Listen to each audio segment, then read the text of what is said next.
2022 is bringing many new and exciting changes to our Carolina Catholic Apostolate, built to communicate how to better learn, love, and live our Catholic faith.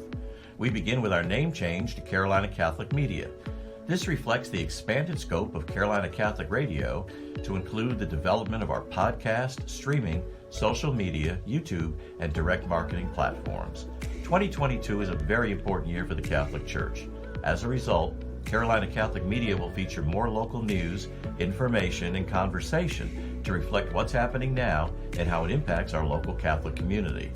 Throughout the year, Carolina Catholic Media will showcase our Catholic schools and homeschools, the Charlotte Diocese 50th anniversary, and the 2-year worldwide synod process that begins on the diocesan level.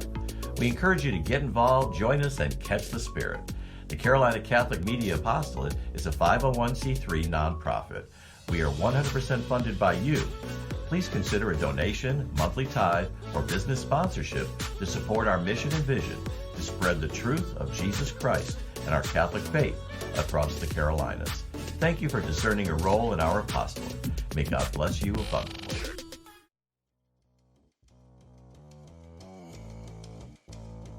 Men often find themselves blindsided by a culture that hates authentic masculinity, and many have given in and succumbed to the ever-evolving culture and woke society. But not us. We are the ReMENant, faithful Catholic men from 3 different generations who reach through the radio to tackle current events that challenge our wills and empower the practice of the Catholic faith through thought-provoking discernment and prayer. So, if you're feeling overwhelmed and bombarded, it's time to turn your radio up and join us for The ReMENant on the Carolina Catholic Radio Network. Hello, everybody, and welcome to this episode of The ReMENant here on the Carolina Catholic Media Network. I'm Bill Snyder. It's great to be with you. I want to remind you that we are on location, like we were last week, at the University of North Carolina, Charlotte, and we are talking with the Campus Catholic Ministry students here. It's so wonderful to have them joining us. Tonight we're going to be talking about dating on the ReMENant. As always, I'm joined by my good friend and co-host, Ray Haywood. Ray, how are you? I'm doing well. I'm looking for this time in fellowship, and hopefully we can share some light on Catholic dating in 360 view. So let's start. Let's begin. So I was intentional to write some things down. We only have a little bit of time. We have a half hour to spend together. So I'm hoping that I can get to everything. If I don't, we could touch on these things after. So our topic today is Catholic Dating 360. And we chose this title to encourage you all to be intentional in staying close to the path while taking a 360-degree view on the intent needed to successfully seek out a partner in the vocation of marriage. That's what Catholic dating is supposed to lead to, correct? So you are probably thinking to yourself, what's this old guy got to say about dating, right? But I have 2 sons that are, my son Frank is 23, my son Nicholas is 29, and I'm an intentional father. And I want them to be able to successfully navigate finding a mate. And the things that I'm going to share with you tonight are the things that I share with my own sons. So this topic is close to my heart because it affects my family. And I hope that you guys get a wealth out of what we're going to share tonight. So let's start with the simple answers to be found in all aspects of life. And that is, if we put good intent into things, we get good out. And it also, everything with me is simple answers and also character. I like to find character in people. When I meet people, I look at their character. So an easy way to read character is, through the way people conduct themselves. So intentional thoughts become actions, intentional actions become habits, and then intentional habits become character. And I can tell you that this is an attractive trait. When you have good intent, this is attractive because it's very much countercultural. Without good intent, what becomes of our character? Wisdom has taught me to be steadfast in the resolve that good decisions lead to good results, even if they're not seen in every experience. We were talking about truth earlier before we started. So this is what, when you are truthful to yourself and to others around you, sometimes it's very hard to make good decisions that you're going to see because it's challenging. There's suffering in truth. There's suffering in good decisions. So in this intentional approach, we unwittingly surround ourselves with people of good intent. For in this mindset, we unwittingly identify the good intentions of others and gravitate towards these people. Looking back, I didn't date for very long. I met my wife, Natalie, when I was 18, and we've been married since I'm 21. So back then, our Catholic faith was seen in every part of our lives. We were steadfast in the sacraments, which instilled moral posture and family values within us that at that time were even seen in the public square. This is something that you guys don't get to share in today. When I was growing up, social capital was held in family and faith. That's what moved us. Social capital is not held in family and faith anymore. It's held more in politics and in the media. That's what moves us as a people now. So when you take this intentional look at things, it'll help you to navigate as you self-examine. Getting married young was commonplace back then, and our contemplation of the sacrament of marriage is what brought us back to our faith through the pre-Cana process. I could still remember, like to this day, my wife will tell me things that I said during pre-Cana. I'm married 34 years. This is a long time, and she still remembers. So think of how jarring it is when you're so young in your relationship and you actually go into the pre-Cana process. You probably, a lot of you never even thought about pre-Cana, but that's the process when you're going to get married. It's a beautiful thing. And our church, the beauty of our church challenges us to think about these things. So our faith guides us. Young adults don't get married early anymore. There are many factors to consider in why this is our new norm. So what will bring future generations of Catholics back to the faith? My simple answer for this question is intentional parenting. So you guys have it so much harder than we ever did. Like, as I just shared, even in our public square, faith and family was very much a part of our lives back then. That's not the case for you. So you have to be way more intentional. You have to understand the value of the sacraments that guide us and keep them in mind as you navigate. So let's begin to scratch at the surface of the two focal points of our talk today. Let's start with what it means to be Catholic while dating.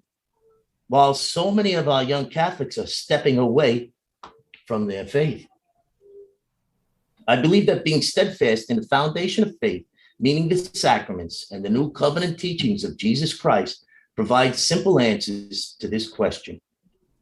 Understanding the need for the sacraments and the guiding graces that they instill within us and our families need to be in mind as we discern who and how we pick a mate.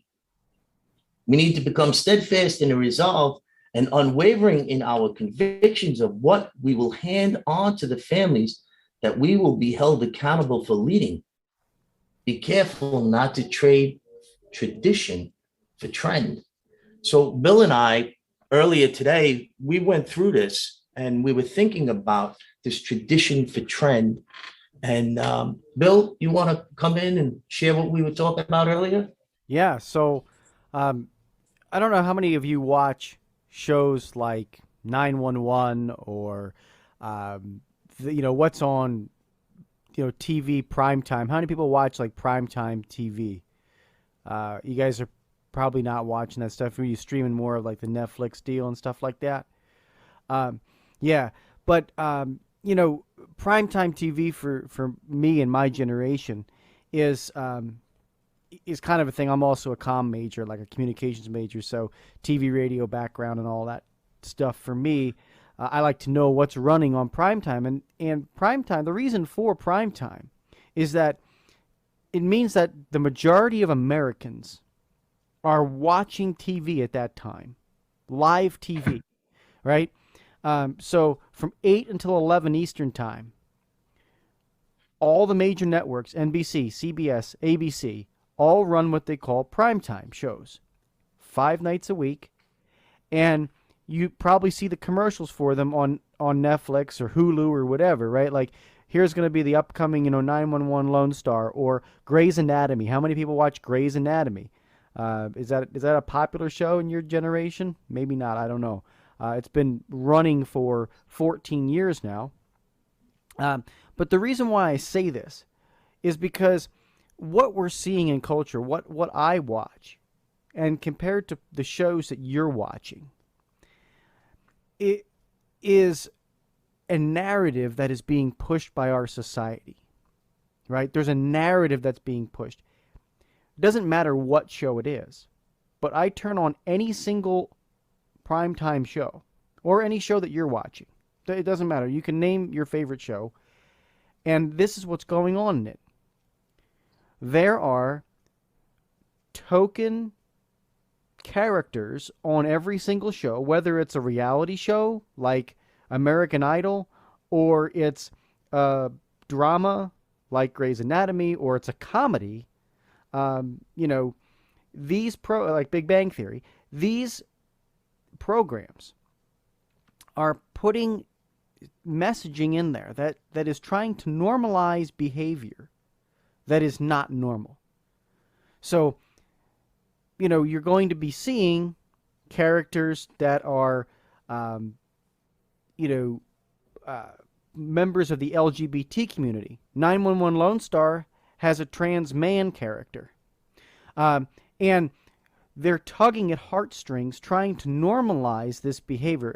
I'm sure you're thinking right now of your favorite TV show and saying, oh, yeah, there's that one character, there's that one scenario, there's that one thing that's going on that's trying to normalize and push this agenda of whether it's LGBTQ or hookup culture. Like, that's another big thing. One of our favorite shows, and we sit and watch Station 19. Well, let me tell you, every one of the characters on Station 19 has slept with every single one of the each other, men and women. They switch between men and women. So this is what's happening. That those words that Ray were using, tradition versus trend. This is the trend, and who decides the trend? Who decides the trend? It's the people who have the pulpit, right? As Ray was saying about the public square earlier, putting, when he grew up, the focus was on family and faith. Now it's on this trend of, stuff that isn't going to last. It's building relationships and things on a weak foundation. And this is what society's doing. Like, it's scary where we are and today, because even when I grew up and when I was in college, I wasn't dealing with this kind of stuff. So I want you to be able to recognize and see, and be able to see with eyes of faith. I'm not telling you not to watch TV shows and just turn on EWTN, although we'd love it if you did tune into EWTN and the Carolina Catholic Media Network every once in a while. But the reality is that if you are, consuming this stuff, you need to have eyes of faith to say, watching it, saying, this stuff, I can recognize it. It can entertain me, but it's going to be separate from what I believe, and I am not going to participate in this type of culture, because what they're trying to do is normalize it. So I think that's a, good spot, to kind of leave it and toss it back to you, Ray. Yeah. So when I was growing up, Happy Days was on, Laverne and Shirley, stuff like that, right? So in the public square at that time, when the Fonz stood by his motorcycle, he had to wear a powder blue jacket, because society felt for him to stand next to his motorcycle with a leather jacket on gave a bad example to the children that were watching. Can you imagine how far we've changed, how far we've come? I see your head shaking. Yes, it's crazy. So what was normal back then, it's just crazy. Okay, so let's move on to the dating aspect of our talk. So every good love story starts out with some sort of challenge. I can tell you it happened with me and my wife, Natalie. She said she's been saying no to me from the first moment. It's just, we are not attracted to something that comes easy to us. That's just the way it is for us. That's in our nature. If something's easy, it's not attractive. So my question is, has our Josephs lost the understanding of what it will take to win the hearts of our Marys? This is a big question. It's a very big question for you guys to think about. Do you think about yourself as a Mary?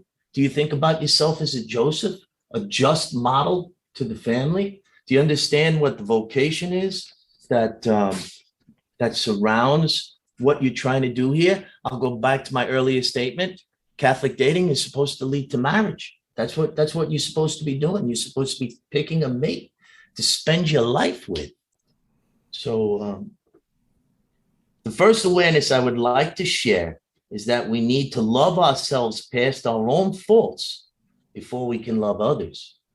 This peaceful resolve is found in the own faith that can withstand objective self-examination that will ultimately lead to continual growth and understanding of self. There's a lot said there.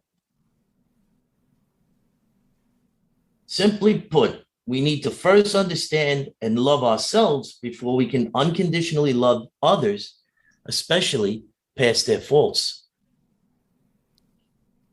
Conviction toward owning this awareness comes over time in our commitment to humbly practice placing good intent in all of our actions.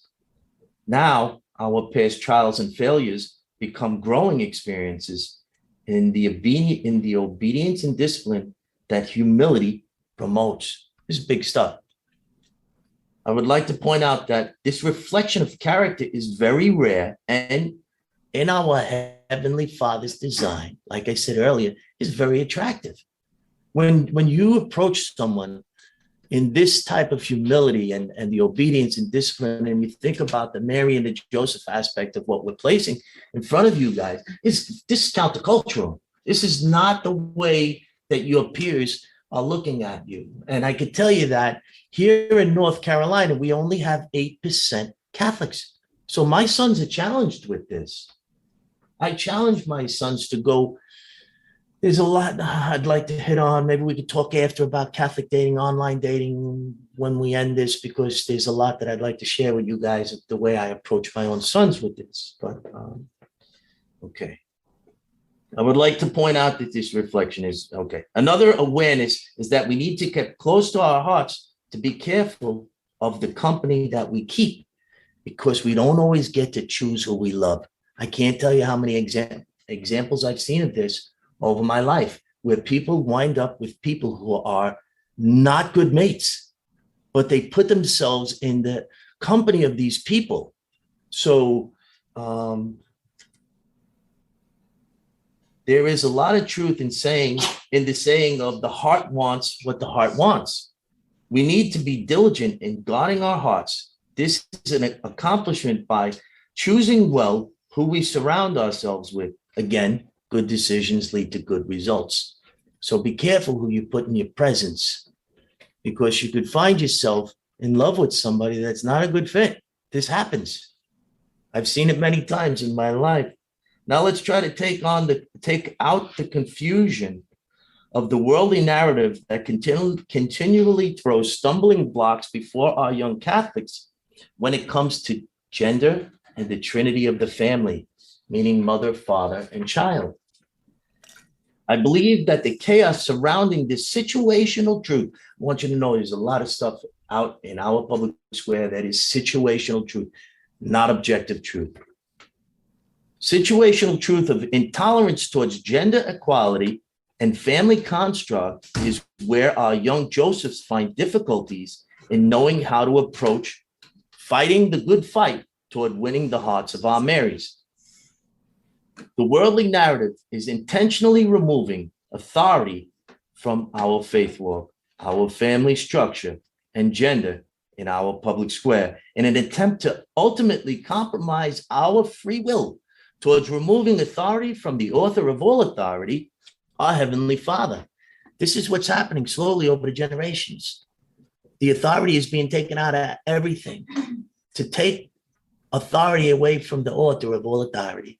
This is the narrative. This is the way we separate ourselves from each other.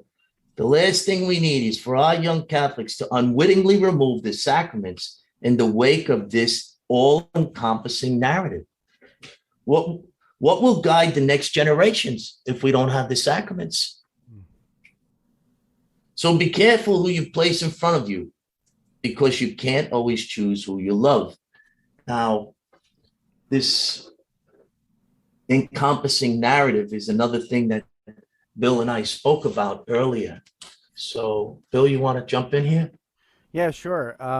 You know, and Ray, just some really good perspective that I want to reiterate. Again, and it ties directly to what I said earlier about the whole gender equality and narrative that's going on.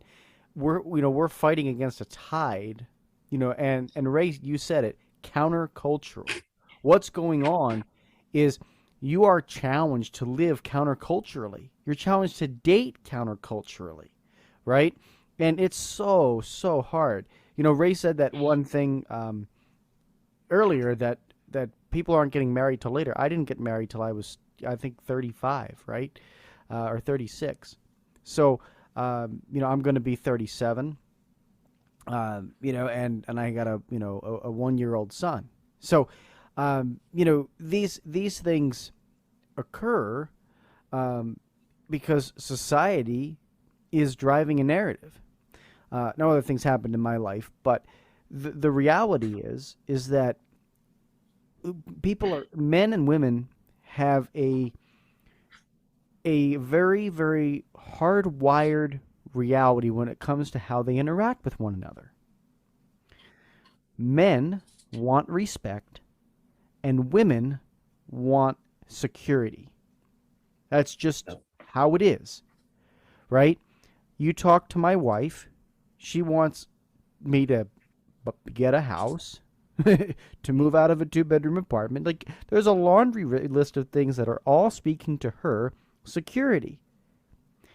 And the things that I want are totally around respect, right? I want to have the leadership position, the head of the family, to be able to guide our family, make an impact in the world, right, through ministry work. These are all things that are tied to my daily reality of marriage. And what's happening is the world is turning it upside down. They are flipping it around, trying to say, the desires in your heart aren't really real, right? This deep need for security or respect. No, you can be your own person, right? The single mom can rise up and take care of everything. The single dad can also be the heart. No, it doesn't work like that, right?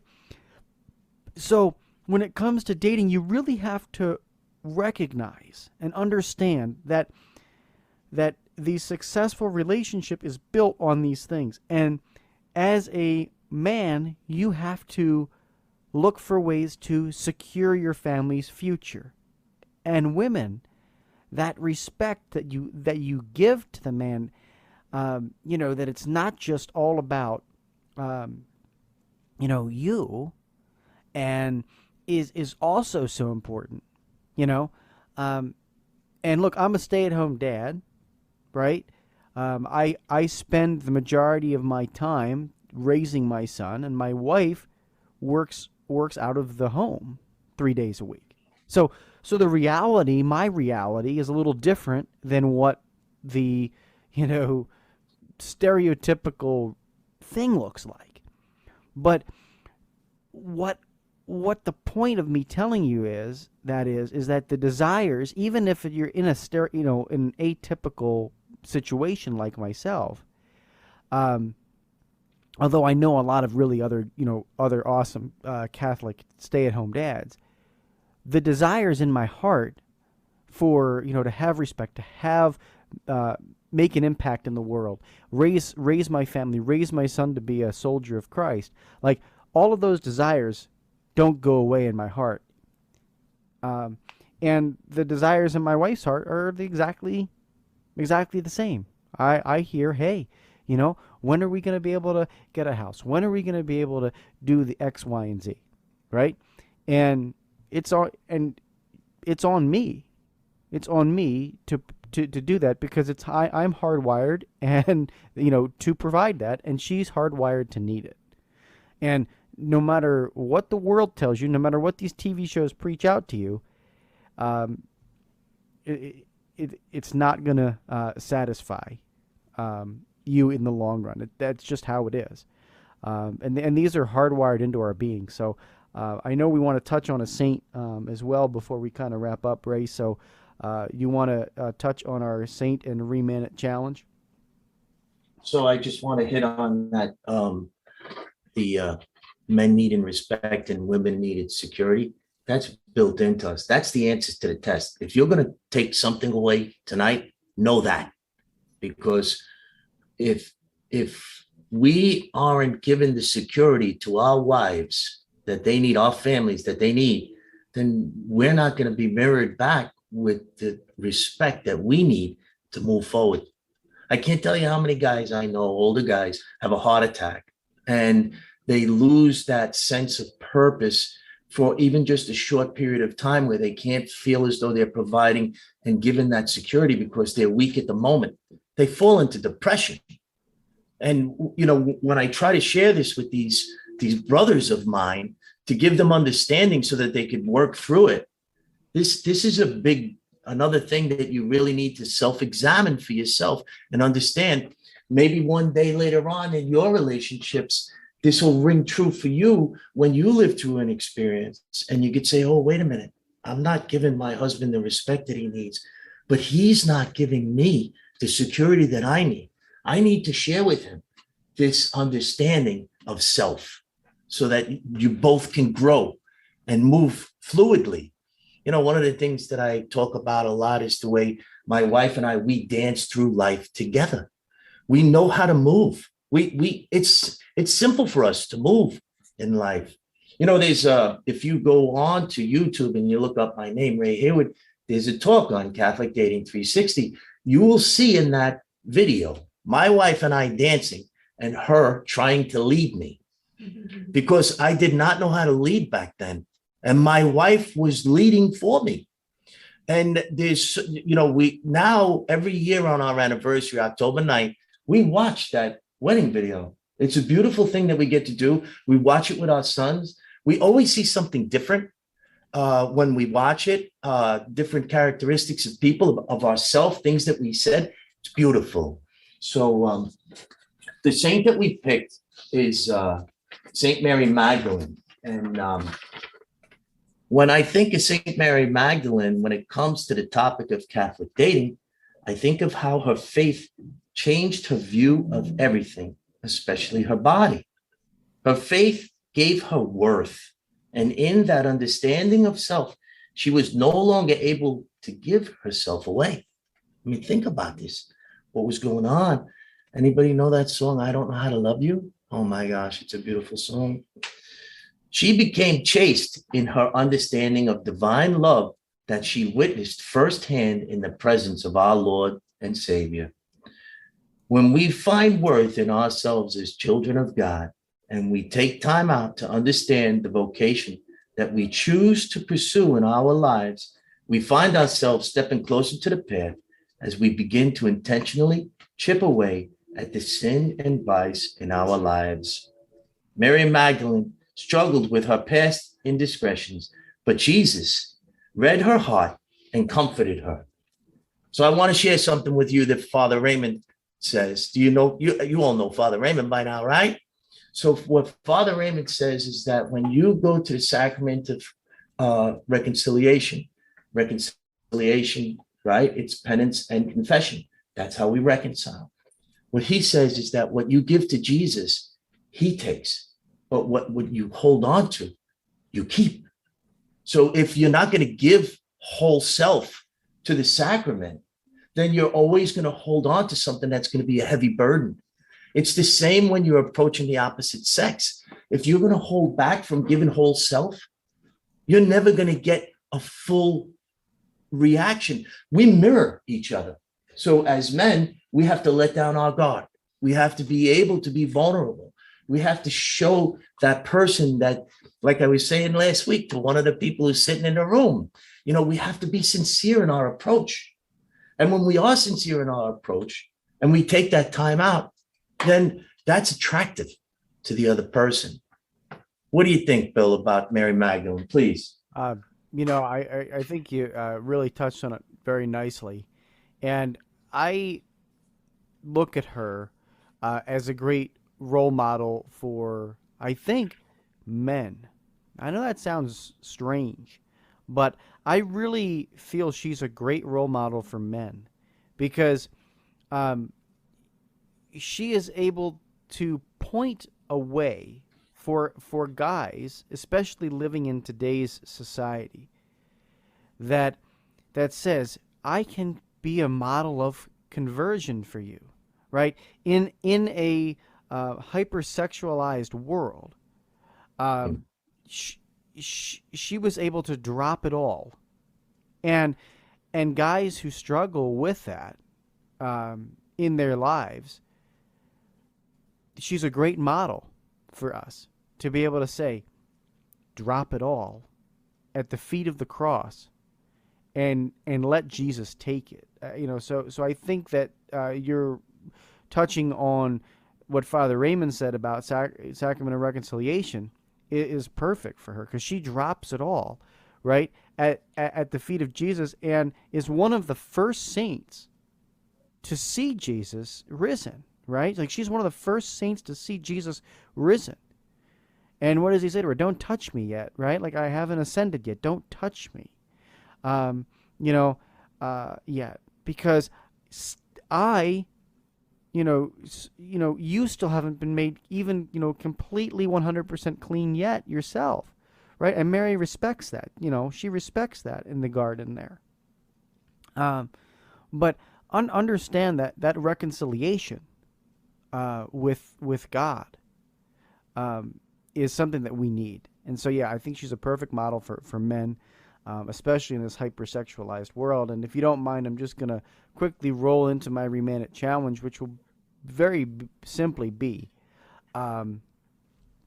for men out there, women out there too, those of you in the room that are here, especially now, during this time of year, go to confession. But beyond confession, do something that amends your life. Do something that amends your life.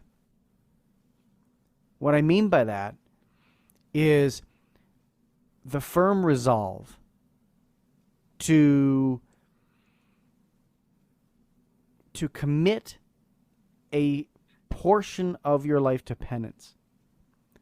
So whether that is, fasting an extra day of the week beyond what we're supposed to do during Holy Week and all that, or fasting from your favorite TV show. One of the things I'm doing this year is and my wife doesn't know it yet. If she watches this, she'll find out. But I'm not going to renew my baseball subscription. One of the biggest things I love is baseball. I've been to 28 Major League ballparks. But I canceled my baseball subscription. I watch baseball around the clock during the summertime. I'm not renewing it. I'm giving it up as a penance to get to get us a home.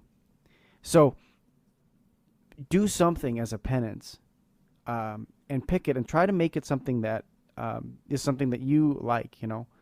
That's my ReMENant challenge. How about you, Ray? Yeah, I got a pretty good ReMENant challenge. Listen close, huh? My ReMENant challenge this week is for all young Catholics who are seeking out the vocation of marriage to commit to giving sincerely and freely of themselves, no matter how countercultural this approach may feel. As I tell my own sons, in this approach, the person who is attracted to you will prove to be a good fit. The person who is attracted to you will get you. It'll happen. Over time and trial, this approach will give you confidence in your delivery. Your good intent will be seen as an attractive character trait. Let's also keep in mind that we are very much loved past our faults, and that our imperfections make us perfect in our Father's eyes. So as we are challenged and we rub and we hone, as we move through life and we struggle, just remember all of these imperfections make us perfect in our Father's eyes because we keep coming back to him. Isn't that beautiful, Bill? I hope you guys got a lot out of this tonight. Yeah, oh, absolutely. This is awesome. Ray, I just want to thank you. I want to thank the young people that we have you spent this time with the past 2 weeks. I hope you guys tune in and continue listening to the Remnant on the Carolina Catholic Media Network. But for Ray, for everybody joining us virtually, joining us in person, thank you so much for being here. May God bless you, your families. Have a great week. Thank you for joining The Remnant today. For more information about us, email theremnantshow@gmail.com. That's the ReMenant show@gmail.com. Hello, my name is Ray Haywood, and I'm coming to you today to talk to you about the book that I wrote, Tools to Ready the Journey, A Father's Guide to a Faith-Filled Family. This book can be purchased anywhere, but you could also go to the website of trjfathersguide.com, where you will gain access to the resource documents, the chapter podcasts, as well as the social media platform links of Twitter, Instagram, and Facebook. This book has two audiences. The first audience is for the younger man. That's the title of the book, Tools to Ready the Journey. The second audience is for the older man. The subtitle of the book, A Father's Guide to a Faith-Filled Family. That's for us to find value in the tools and awarenesses that are shared and hand them on to that next generation of leading men. As men, we need to understand that we cannot do this journey alone. I hope that this scratches at you an awareness and ignites your heart to visit that website of trjfathersguide.com. The Shroud of Turin is one of the most researched and studied relics in church history, and profoundly impacts many who encounter its mystery. As a person of faith, looking at it through the eyes of faith, I don't think it can help but touch your heart. Something that we can look on not only to bolster our faith in those moments of weakness, but also to deepen our faith and our appreciation, our intimacy with Christ. Join Fiat Ministry Network and Patchwork Heart Ministry as they examine the science of the shroud through the lens of faith. Really interesting scientific information that we didn't know about, like the pollen from all the different regions of the world. As the shroud traveled around, it picked that up. Some of the mites, things like that was really interesting to me. I mean, this made you really want to believe it a lot more. It's impressive. Like, humanly, I don't think, like, that is another level of love. It's not I'm gonna see people like, oh, I love you, I'll give you a chocolate. No. I'm giving you more than my life. I'm giving you my suffering. Asking both experts and disciples, who do you say I am? As far as who the man of the shroud is, I, as a person of faith and kind of reviewing the evidence there, it seems that a convincing argument can be made that it's Jesus of Nazareth. Visit patchworkheart.org/shroud to learn more and get exclusive behind-the-scenes updates for your support.